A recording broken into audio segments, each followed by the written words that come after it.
lesson homework, we talked about the different ways of learning.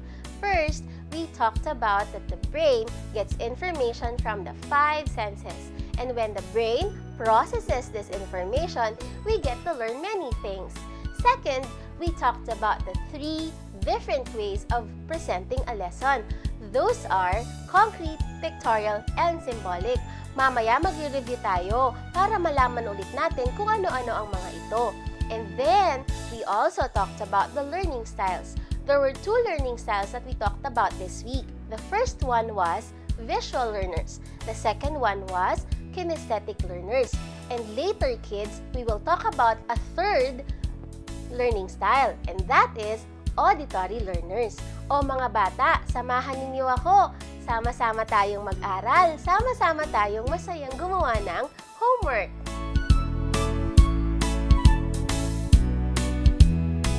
Theme of the week: different ways of learning. Today's topic: Auditory learners. today's guest, TJ of Word Hub. Hi everyone! Today we will review about the things that we have learned for the whole week. Remember, our theme for the week is different ways of learning. Hi PJ! Hi po, Ate Sally. PJ, salamat sa samahan mo ko sa araw na ito para mag-review. You're welcome po, Ate Sally. Thank you, PJ. PJ, tayo muna ay magre-review ng mga lessons na pinag-aralan namin nung buong linggong ito. Okay ba yun sa'yo, PJ? Okay na okay po, Ate Sally. Salamat naman, PJ. At mamaya, meron din akong lesson na ituturo sa'yo. Ready ka ba para doon? Ay, ready po ako, Ate Sally. Sige, PJ. The first thing that we will review is about the brain gets information from the five senses. Ate Sally, alam ko po yung five senses. Ang galing mo naman, PJ. Sige nga, isa-isahin mo sa akin ang five senses. Yun po yung sense of sight, sense of smell, sense of hearing, sense of taste, at saka po sense of touch. Ang galing mo, PJ. Sige nga, PJ, sabihin mo sa akin kung anong body part ang ginagamit natin for sense of sight. Yung eyes po natin, Ate Sally. Good job, PJ. How about for sense of smell? Yung nose po, Ate Sally. That's right. How about for sense of taste? Yun po yung tongue natin, Ate Sally. Very good, PJ. O, dalawa na lang. How about for sense of hearing? Ears po, or yung tenga natin. Very good, PJ. At panghuli, ang sense of touch. Ano Hands. ginagamit natin? Hands po, Ate Sally. Hands. At syempre, yun na rin yung buong balat natin sa ating buong katawan. Di ba, PJ? Opo. Opo. O, PJ, bukod doon, pinag-usapan din namin sa linggong ito, kasama ni Crystal, ay yung different ways of presenting a lesson. Ay, alam ko po yun, Ate Sally. At ano-ano naman yun, PJ? Yun po yung concrete, pictorial, at symbolic. Very good, PJ. PJ, nung pinag-usapan namin yun ni Crystal, nagkaroon kami ng lesson on math. At gumamit kami ng different ways of presenting the lesson. Gumamit kami ng concrete, ng pictorial, at symbolic. PJ, yung concrete, tumutukoy yon sa real objects. Diba? Halimbawa, ikaw, kung mag-aaral tayo ng counting, ano yung mga concrete or real objects na gagamitin natin? Gagamit po tayo ng crayons. Very good. Bibilangin natin yon. And for pictorial naman, for pictorial, gagamit tayo ng pictures and drawings. Diba? Opo, At Ate Sally. panghuli ay symbolic. Symbolic means letters, numbers, and words. O PJ, mamaya ang pag-reviewin naman natin ay yung learning styles, ha? Sige po, Ate Sally. Salamat, PJ. Kids, mamaya tayo naman ay magre-review ng tungkol sa learning styles o yung iba't ibang paraan ng pagkatuto.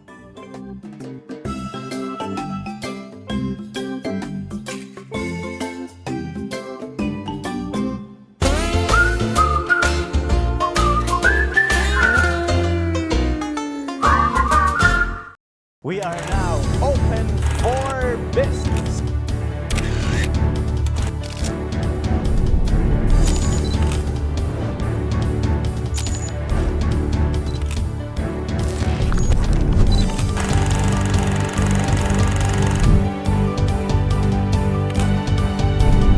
Open for Business with Cesar Vallejos. Every Sunday, 9 p.m. Sunday 25.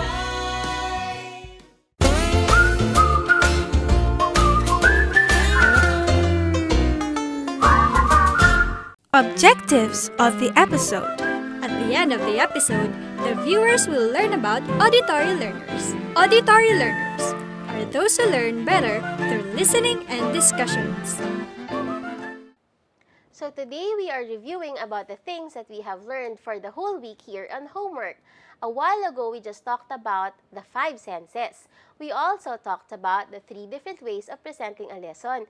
Ngayon naman, ang re-reviewin natin ay tungkol sa learning styles.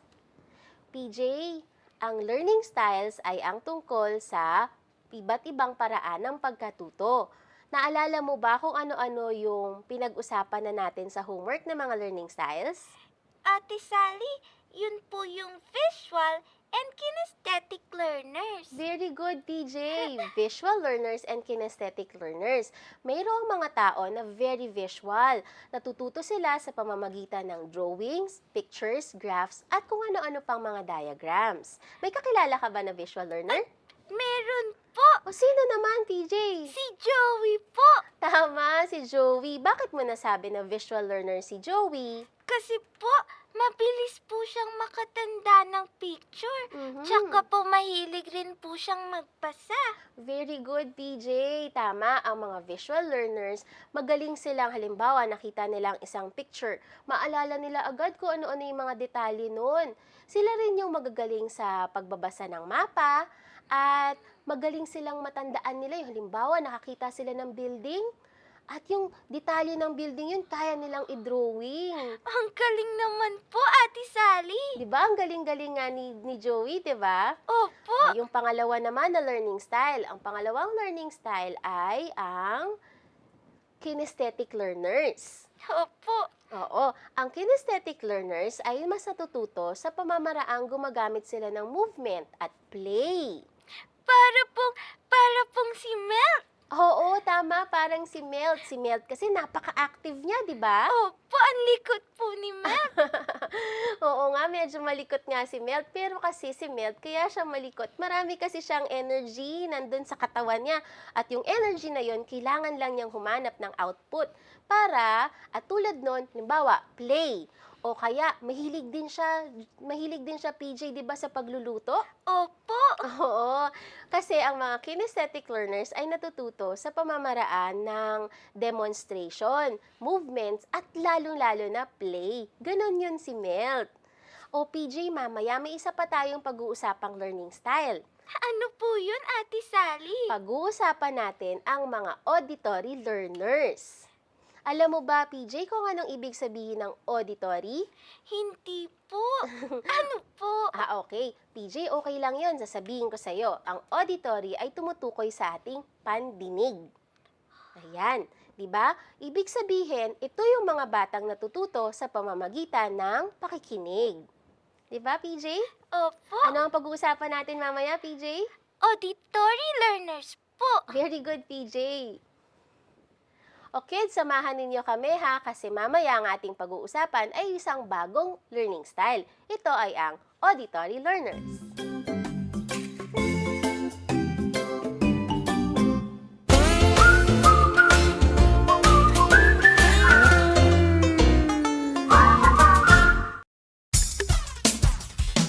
Kada umaga, sarap ng umaga, magkakasama. Kada umaga, sarap ng umaga, magkakasama. Kada umaga. Let's get together. Sunday 25. Sunday 25.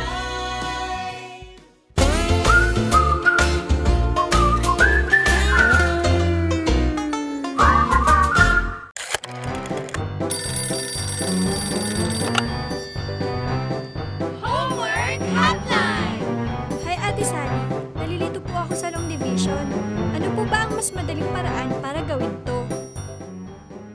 Hi CJ! Welcome to Homework Hotline. Salamat sa iyong tanong. Ang tanong mo ay tungkol sa kung papaano gagawin ng mas madali ang long division. But before that, let's do the traditional way of solving long division.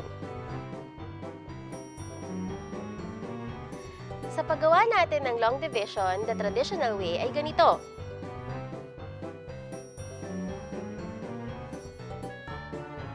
Let's say our problem is 6,488 divided by 8. So, dapat ilagay muna natin ang dividend, which is 6,488. Ang dividend ay ang nasa loob ng house. At ang 8 naman, o ang divisor, ay nasa labas. So, when we do the traditional way, we do it by digit. Ang 6,488 ay binubuo ng 6 thousands, 4 hundreds, 8 tens, at 8 ones. Ang 8 na divisor ay binubuo ng 8 ones. So, isolve na natin, CJ. 6 divided by 8, makakuha ba tayo ng 8 sa 6? Hindi. Kaya, lalampasan muna natin ng 6. Ang susunod ay 4. 64. 64 divided by 8. Dapat alam mo ang tables of 8. Mag-practice muna tayo ng tables of 8. Una ay 8, 16, 24, 32, 40, 48, 56, 64, 72, at 80. 64 divided by 8 ay 8. Ilalagay natin ang 8 sa ibabaw ng 4. Ang gagawin nating susunod na step ay multiplication. 8 times 8. Pwede mong lagyan ng times sign. 8 times 8 ay 64. Alam mo ba kung ano ang susunod na operation na gagawin? Subtraction, tama. Subtraction. 64 minus 64 ay 0. At ang susunod na gagawin naman ay bring down 8. 8 divided by 8 ay 1. 1 times 8 ay 8. 8 minus 8 ay 0. At, ganun ulit ang gagawin sa susunod na step. Bring down 8. 8 divided by 8 is 1. 1 times 8 ay 8. 8 minus 8 equals 0. So, walang remainder. Ayan. Pero, papaano ang magiging mas madaling paraan? Alam mo, CJ, ang paraang ito ay magagawa natin sa pamamagitan lamang ng mental computation. Ang tawag natin dito ay box method.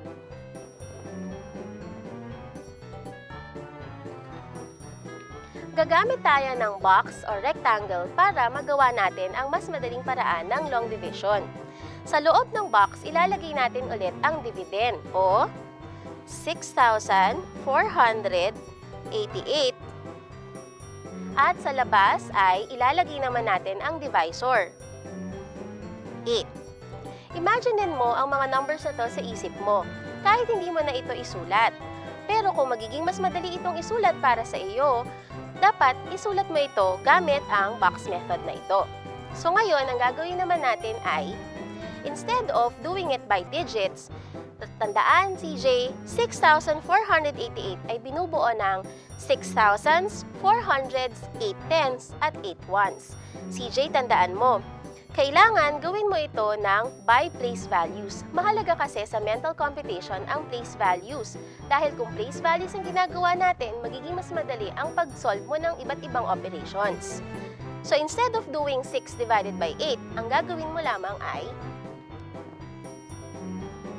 ang gagawin mo ay 64. Diretso ka na sa 64 kasi alam mo na 8 times 8 ay 64. 64 divided by 8 ay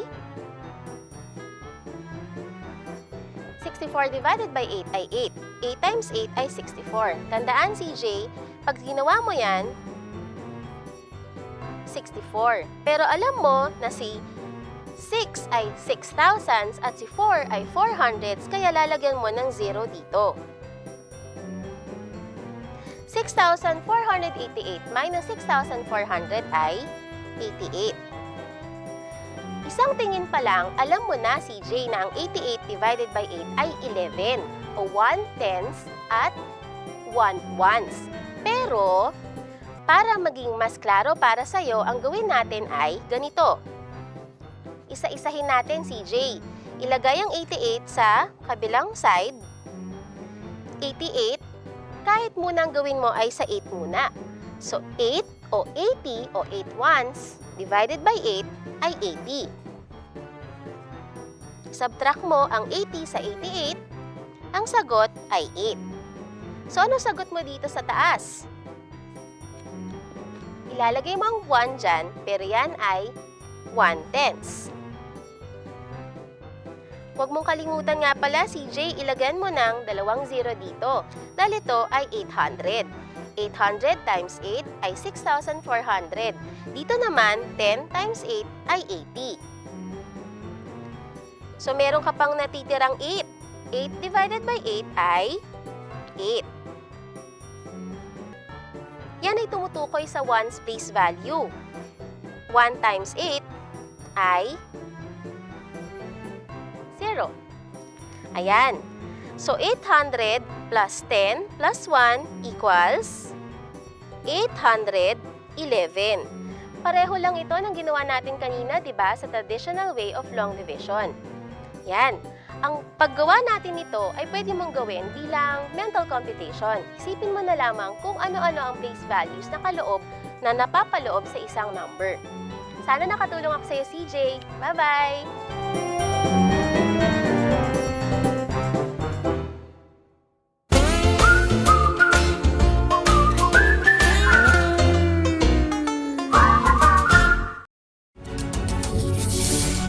When a story starts with faith, it can only grow further and stronger. As time passes by, we learn about your story. In an institution of exceptional healthcare, with genuine Christian compassion, we care about you. With a safe, secured, and sanitized environment, accompanied by a team of trusted healthcare professionals, we're built this way to serve you better. By providing affordable health services to general population, we want what's best for you. Because at New Era General Hospital, everyone matters.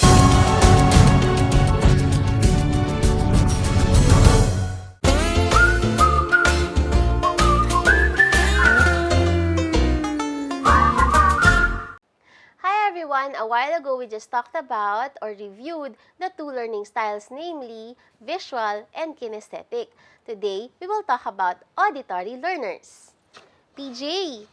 Ate Sally! Nagawa ko na yung poster natin ng tungkol sa auditory learners. Diba po? Opo. Ayan. O PJ, tandaan mo ha, ang auditory ay tumutukoy sa, saan nga PJ? Pandinig po natin. Tama, tumutukoy ito sa ating pandinig. Ibig sabihin, ang mga auditory learners ay natututo sa paraang nakikinig sila. Okay, yan ay isang learning style. Babasahin ko sa iyo itong ginawa nating poster. Pagkatapos pag-usapan natin, okay po ba yun, PJ? Okay po, Ate Sally. Good job, PJ.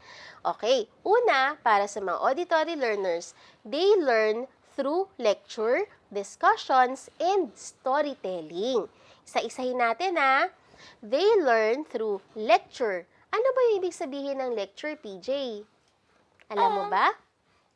Yun po yung sa klase po yun, Ate Sally. Opo, ibig sabihin ng lecture ay nagtuturo si teacher. Nagpe-present siya ng lesson sa pamamagitan ng pagsasalita sa harapan at tapos minsan meron siyang visual aid, minsan wala. Ang tawag doon ay lecture. Natututo din ang mga auditory learners sa discussions. Ikaw ba? Sumasali ka ba pag nag-uusap-usap kayo sa klase ninyo? Sumasali ka ba, PJ? Opo, Ate Sally. Opo. Ang mahalaga sa discussion, gagamitin natin ang anong part of your body? Anong gagamitin natin? Yung bang ilong o tenga? Tenga po. Tama. Gamitin mo yung tenga mo kasi kailangan anong gagawin mong mabuti. Makikinig po. Tama. At pagkatapos, sasagot ka rin, di ba? Ano Opo. pa? Ang auditory learners ay natututo sa pamamagitan ng storytelling. Ano ibig sabihin ng storytelling? Yun po yung ikukwento po ni teacher, yung story na nasa book. Tama po yun. Ang mga auditory learners, natututo rin sila sa pamamaraan na nagkukwento rin sila. Halimbawa, yung lesson ninyo, siya rin yung magkukwento sa iba niyang mga kaklase. Ang susunod ay, they learn when they discuss topics with others. Ayan. Ano ibig sabihin ng when they learn when they discuss topics with others? Sa palagay mo, PJ? Sa tingin ko po, Ate Sally, yun yung po yung kapag kwento po nila sa iba, mas matatandaan po nila. Tama! Ang mga auditory learners, kanilang ikukwento sa iba, tas mas maiintindihan nila o matatandaan nila yung lesson na kanilang pinag-aralan. Dalawa pa, auditory learners, PJ, can record teacher's lecture and listen to it later. Ayan, kung papayag si teacher, pwede naman nilang i-record yung lesson ni teacher at pagkatapos kapag panahon na ng pag-aaral, pakikinggan niya yon ulit. Diba po? Isa na lang, PJ. They need to read aloud and explain to others. Diba? O, ibig sabihin nun, PJ, yung mga auditory learners, kailangan nilang magbasa ng malakas para maintindihan nila yung lesson na kanila pong binabasa o kaya kailangan nilang ipaliwanag sa kanilang mga klase o pwede rin sa kanilang teacher, di ba, PJ? Opo. Alam mo ba, PJ, meron akong kakilala na auditory learner.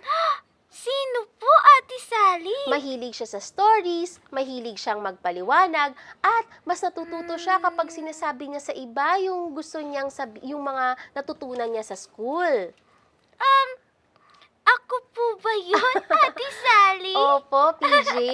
Ikaw ay isang auditory learner. Pero PJ, tandaan mo, paminsan-minsan kasi, di ba PJ, sa sobrang galing ng iyong pandinig, parang lahat yata ay naririnig mo.